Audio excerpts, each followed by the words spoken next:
Hello, everybody. Welcome back to episode 2 of season 2 of OnPoint with Ben and Am. How are we doing, Am?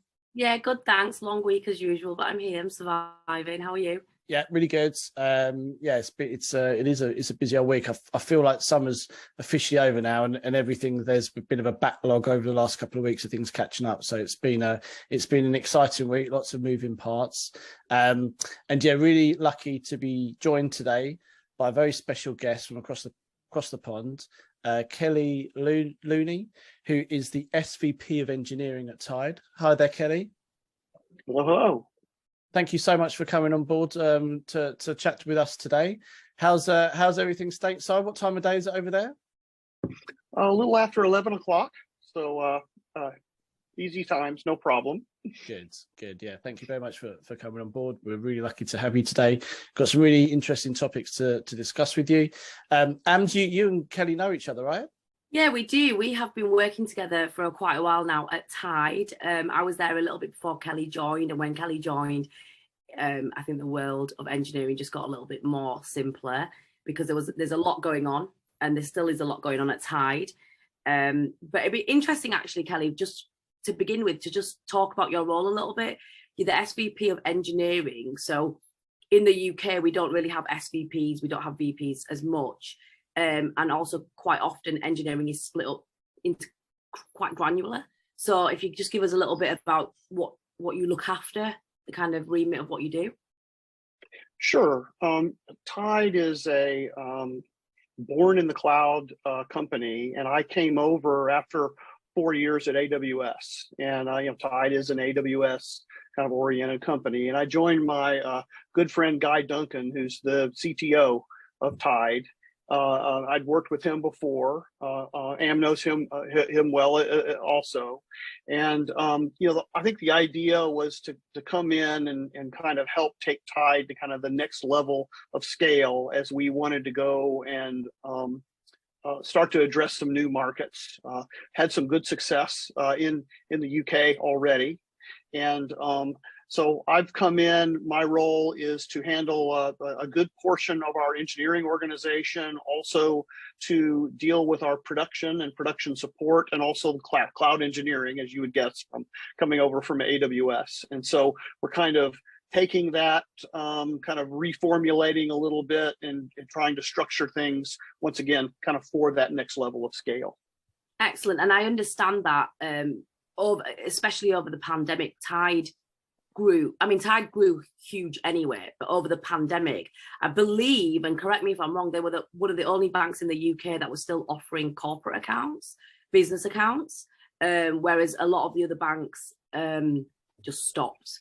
They just stopped lending. Any financial institution, they just paused because of the worry, and Tide didn't, did they? Well, interesting to note, Tide isn't actually a bank, although we offer banking services. So that's kind of the interesting kind of aspect of it, kind of legally. Now, the other side to it from a growth standpoint is during the pandemic, we actually doubled in size.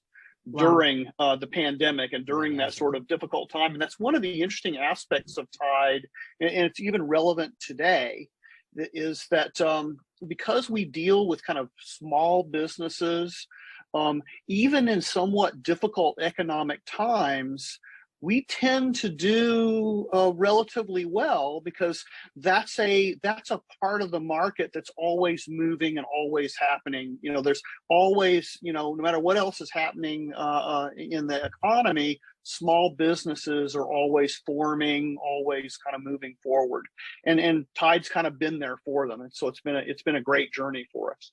Yeah, they've definitely tapped into a real nice niche that keeps going, and also like small to medium time size enterprises, they really strive and work really hard. Not that other companies and organizations don't, of course they do, but especially in turbulent times, in economic uncertainty, they continue to build and grow and diversify how they sell their products and services.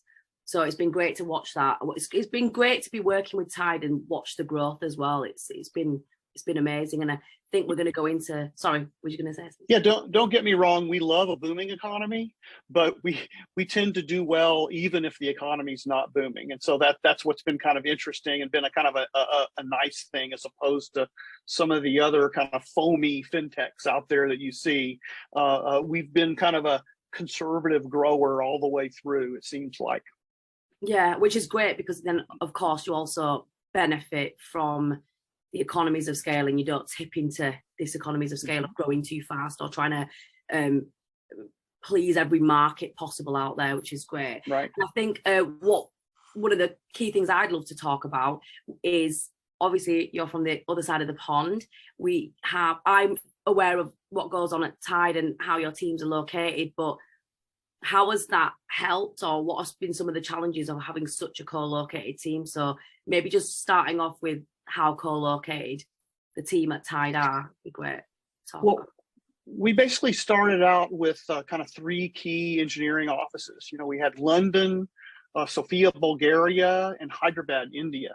So I'm in New Hampshire in the US, so a little ways away from that. And so I get up early in the morning and work with the teams in Europe and all the way in India quite early in order to deal with those fairly often. And we started out with people in those offices. But what's happened over time is during the pandemic, is we've gone to more of a kind of a regional and a work from home kind of a program. And so now it's more of we have a UK workforce, we have a European workforce, and we have an India workforce. And we have people working from home in each one of those areas. And we use our offices, we have beautiful offices, once again, Sofia, Hyderabad, and London. And we use them more as kind of places to congregate and to get together. And so when I'll travel across the pond, we'll all get together and have an engineering meeting, and we'll have parties there, and we'll do various kind of activities like that.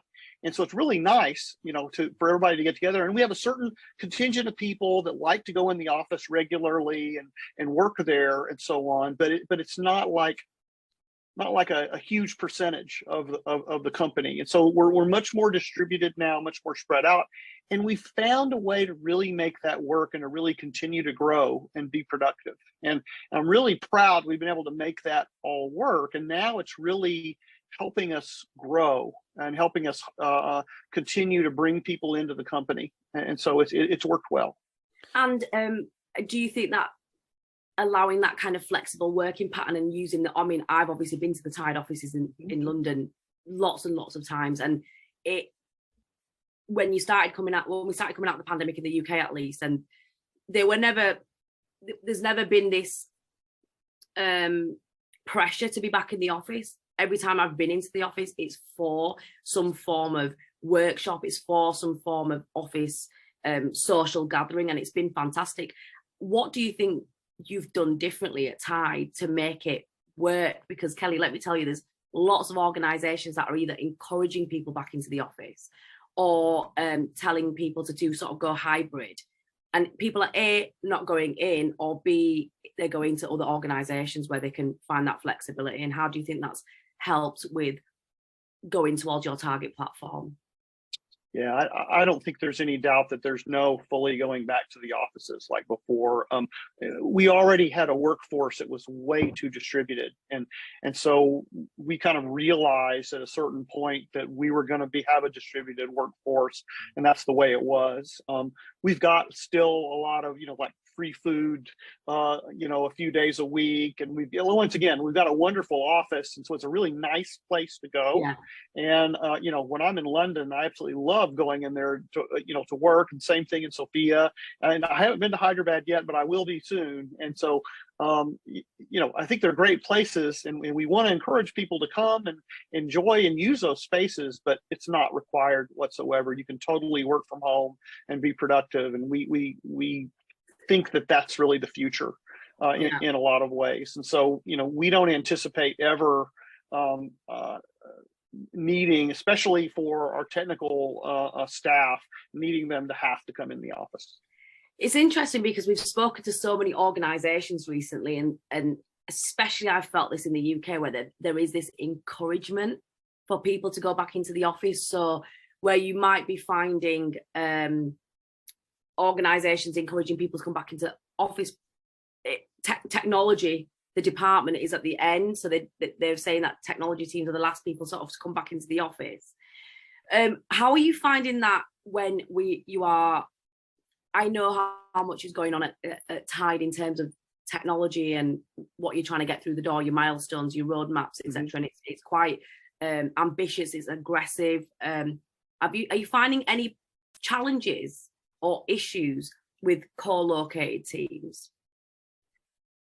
I mean, we've kind of dealt with a lot of that early on in the pandemic. I mean, we've figured out how to work in a distributed way. And so, yeah, I mean, there's challenges. I mean, it's easier if everybody's in the office, but a long time ago, we kind of dealt with what we need to deal with to work in a distributed way. And that's what's normal now. Yeah. And so, you know, that's what we're used to. That's how we deal with things. And so, I mean, it's just fiercely competitive to find good people, as always. And that's the real challenge, is always going out there and finding people in whatever markets that we're in. And that's what we're really focused on as far as getting things done. And the co-location thing is not the key area. Now, you know, one of the strategies that we've hit on is we're working with various partners to help us find people. And in some cases, they're congregating together in some little areas. And we've got some teams that work together in some different areas that like to work together in teams.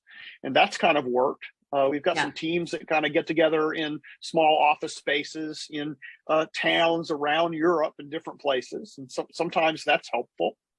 But in general, we just work distributed. That's the norm. Well, you're a success story, aren't you? Because like over the last couple of years, you know, there's I look at Amity. So we started right at the beginning of the pandemic. We didn't know it was around the corner, and then I think, you know, it's okay to say, isn't it? About, I don't know, 6 months or so ago, we thought, right, we need an office now. So we spent time looking at an office and getting an office because our business is growing, and then we suddenly looked at each other and said, well, we don't need an office. We were kind of stressing out about where do we go, what do we pay, where do we find someone to, you know, because as a business we want to grow. And I get why companies want people to come in, because mainly it's for culture. You know, I think it's a lot of it's for collaboration in technology, but a lot of it's when you're trying to set a company culture. But we kind of looked at each other, we're like, we actually don't need to do it yet. You know, there's a certain time, but I think that, you know, it's a big testament to the scale that you guys have grown over the last couple of years in a difficult time. And if it works and you get in teams together in Europe, that's I haven't heard that before. That's fantastic. Then, you know, why change it, you know? It's really interesting. I've worked at earlier in my career at a couple of different consulting companies that really struggled to have a company culture when they were highly distributed. You know, everybody was out at various different customers and things like that. And they had a hard time having a culture. And then I worked at ThoughtWorks, and I never saw a company with a stronger company culture. And they were in the same situation. They were completely distributed. And now I see Tide has an incredibly strong culture, and everybody's distributed again. And so I think the key's been kind of unlocked as to how to have a great company culture. And it's not just the office. You know, once again, we have great offices. They've got it's got a great kitchen. It's got great coffee. It's got all the things that we used to always think about as being the signposts for culture. But you can do it all online now too. And so and I think things have changed. Just to stress on Kelly's point, I know he keeps mentioning the office, but I've obviously only been in an office, but it really is a great office. It's definitely one of the best offices I've seen out there. And Kelly's right. Tide were way ahead of any organization that I'm dealing with or have dealt with in terms of the pandemic came, and they didn't think about short term. They thought, let's just make this the norm, but let's make sure that there's a good space available for people that can't work from home. So they've got that balance. And the times that I have been into the office, it has been buzzing. There have been lots of people there and they're interacting. I just wanted to go back to a point that, Kelly, you mentioned about culture is not always made in the office, and it's really not.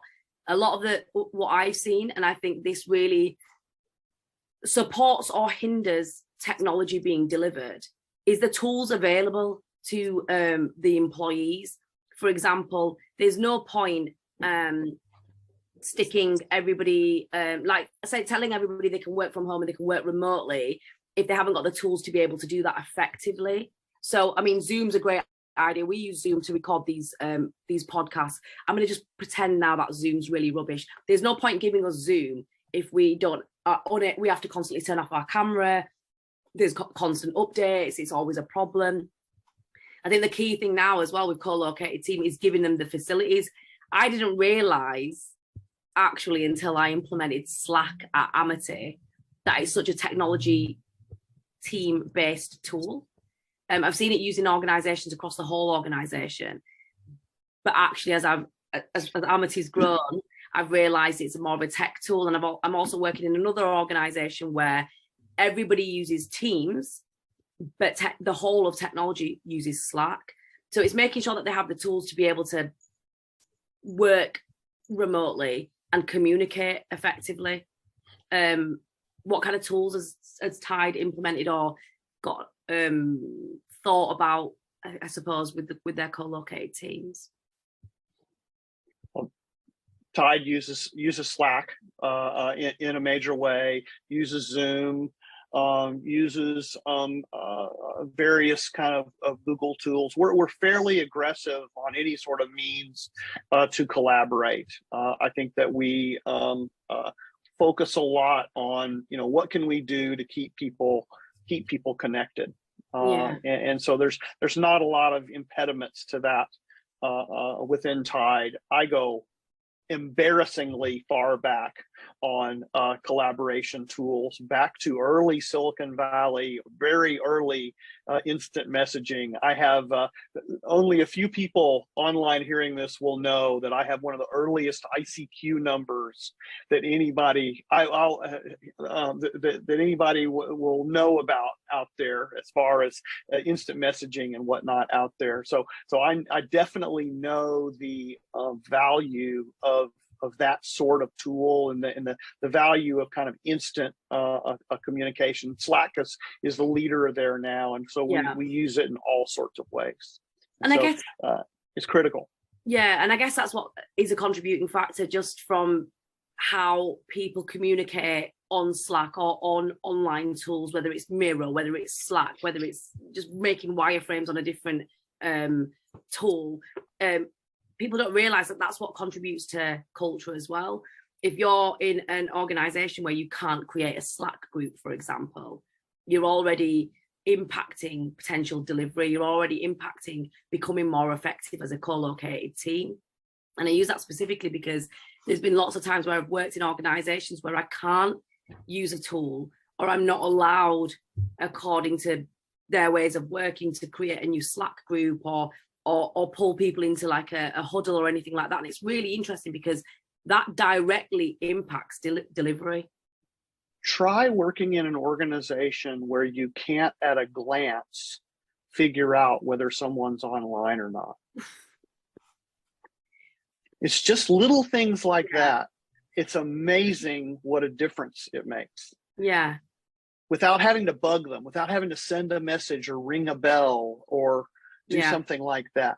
It's just little things like that make an amazing amount of difference. It really does. And I think one of the things I have seen that's not been great for working remotely for some organizations and has impacted their delivery quite a lot.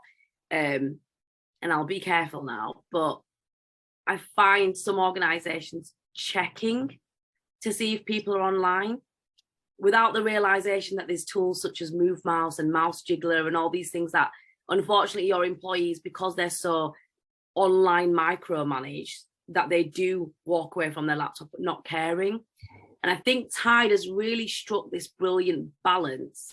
And I think it goes back to your earlier point of we dealt with all the problems right at the beginning of the pandemic to make sure that delivery is not impacted and not affected. And I think another thing that Tide do is, Tide was born in the UK, correct? Is that correct? And it was their first market. Yeah. And as it stands, the typical hours are the UK hours across the globe. So I know that I've been in, generally speaking, I've been in meetings, but I can always get hold of my India colleagues, and I can always get hold of my Sophia colleagues. Anyone else in the world, I can always get hold of my colleagues. And that is something that I've really enjoyed, and I think Tide has embraced. Of course, India logs on a bit earlier and they have meetings beforehand, but the key is you can get hold of your colleagues wherever they are in the world within some set core hours, which is something that I think a lot of organizations are struggling to do, hence impacting their delivery milestones again. The thing that I would say is that it's very important is that we've developed a relatively nice culture of people that aren't disrespectful to one another. And so people don't have a big problem of reaching out, even if it's some weird time. Yeah. No one thinks that someone's being hugely mean or disrespectful to them if someone's reaching out at a stranger. It must be something important. Yeah. And so people don't react in a super negative way. You know, I'm in New Hampshire. If somebody reaches me and they happen to get me when I'm asleep, I don't overreact because I know how nice everybody is at Tide, and I don't hold it against them. And it's part of what the culture is. Yeah. And it's kind of an interesting thing that's kind of been built up. I think that's part of the interview process. When you're bringing people on board, they fully understand, where the co-locations are. Two things that I guess I wanted to try and pick up, if I may, and that's considerations and challenges. So in terms of considerations, I understand that you're fairly new to Tide, I guess, and Tide, I guess, had these other offices set up, and in the meantime, but if you're a business like Tide were maybe a couple of years ago, and you're looking at opening different locations globally, what kind of considerations do you think are the most important that a business should be thinking about? If you're looking to open, I mean, I think for us,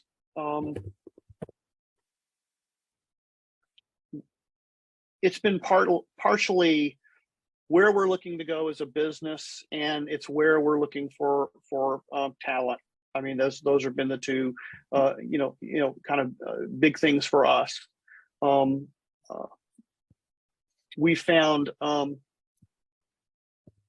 incredible talent in our Sofia, Bulgaria office, but have almost gotten to the point where we struggle to find, the market's not that big, and we've got almost struggled to find enough people there, and then we've had to expand out and look in other, outside the area. We're still hiring as much as we can there, but we got a big office. One of the bigger offices in the area there. We're actually a big employer in Sofia right now with several hundred engineers. So it's sort of like, and then if you look at us in India, we're a small employer. Yeah. So we struggle there because we're like a pygmy compared to the other companies that are there and that are hiring. So it's really kind of a difficult. So you got to be really understand where you are in the dynamics, of the market. We're now starting to have really good success in various kind of other European countries where we find kind of good pocket markets that fit well for us. So there's great skills, good talent.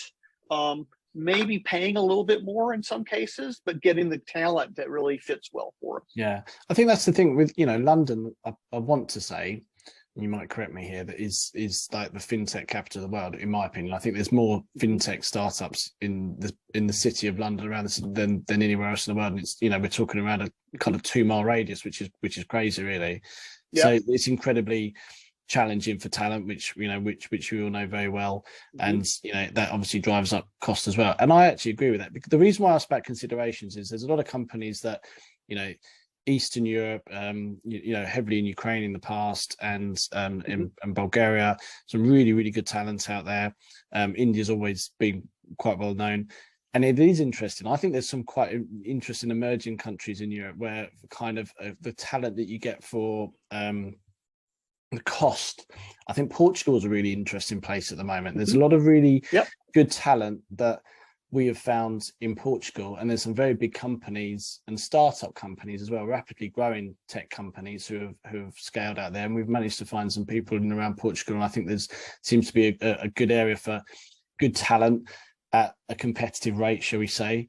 But again, it might be the next thing that suddenly that talent's gobbled up by these bigger companies who are outsourcing to Portugal. So yeah, it's really fascinating to see these new areas, and then where's going to be next.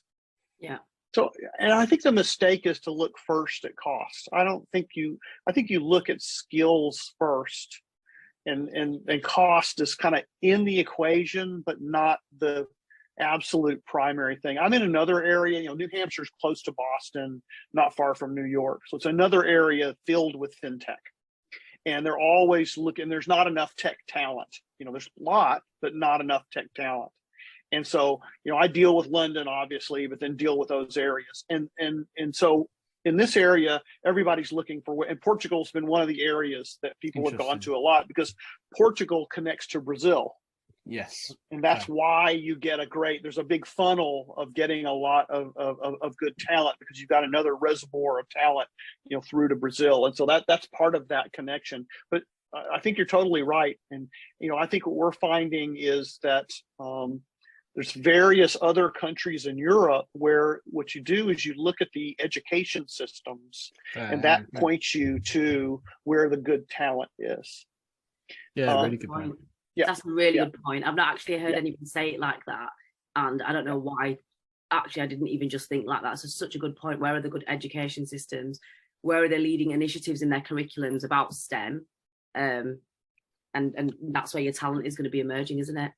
Whether it's graduate or whether it's experienced or and it's interesting with the EU and stuff as well. There's so many talented engineers come out of Italy, educated in Italy, and moved to the UK and live in the UK. And with Brexit and everything else, it's interesting to see how that changes, because if the talent is still in Italy and they're they're getting their degrees over there, then maybe that could be the next place, because you'd imagine, again, cost does come into the equation.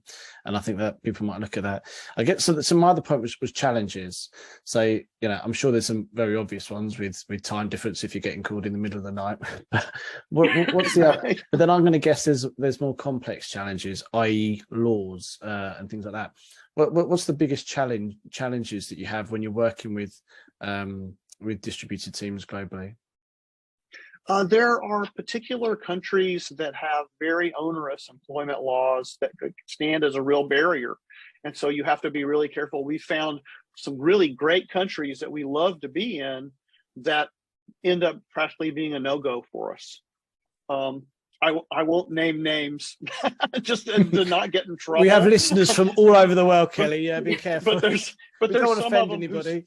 There's some of them whose food I love that are some that we just have to avoid. And what we end up needing to do is establish an entity in that country that allows us to hire there and to actually work there. And so, eventually Tide wants to operate as a business in many countries in Europe, and as we establish entities there, it will allow us to to better hire people in some of these countries. But before that, there's some real barriers to that. So maybe we have to work through partners that can already hire there and can already deal with the employment laws and so on in some of those areas. In some cases, there's some real difficulties. And it is because you can, I don't know, for example, you may advertise that you're hiring in a particular country and your holidays are X, which is what you have in the States. I remember growing up in recruitment, and in the States it was 15 days, and I recruited for Nobody Bloomberg. wants the States holidays. No, this is my point. Nobody wants those. This is my point. But you might look on the website in the UK and go, oh wow, they've got like 30 days holiday, but the law in your country is completely different, and then things have got to change. And if that's not addressed at the beginning, it just causes issues like down the line. So it's something that we've we've seen a fair bit, to be honest with you. But so just again, I'm sorry, I'm taking over now. So in terms of like next steps, then I mean, are you still looking at? Is there particular new countries then that you are exploring at opening new areas? The only one we've officially announced is India, and so that's the only one I can talk about for sure. But we're definitely we definitely are looking at more, and that's definitely on the roadmap. No doubt about it. I won't say more than that. But India for sure, and likely more closer to home as well. Well, that seems a really exciting place to leave it. Like, what happens next? Like, we'll have you back on the next season, and maybe you've opened up another office. But I can't thank you enough for coming on. Like I say, it's always speaks very highly of yourself, and obviously Tide as a business. We're very lucky to be working with you guys. And yeah, I really appreciate having a guest on from the other side of the pond. I'm glad we've got you at a convenient time. But yeah, thank you so much. Anything else to say? No, that's great. Thank you so much, Kelly. Thank you. Everybody have a good day. But just one last thing, sorry, Kelly. We do always say on the pod when we post this onto our social channels, if anybody, and we know you're a really busy guy, so you're obviously very careful how I'm saying this, but if there's anybody out there who's maybe in a similar SVP, head of engineering, who's looking at maybe different countries and the different challenges to come, is it okay if anybody reaches out to you, maybe on LinkedIn, just say hey, and maybe no ask problem. some LinkedIn, krlooney@gmail.com, easy to find. Amazing. That's Thanks very much. kind. Top man, thank you so much. All the best, Kelly. Speak to you soon.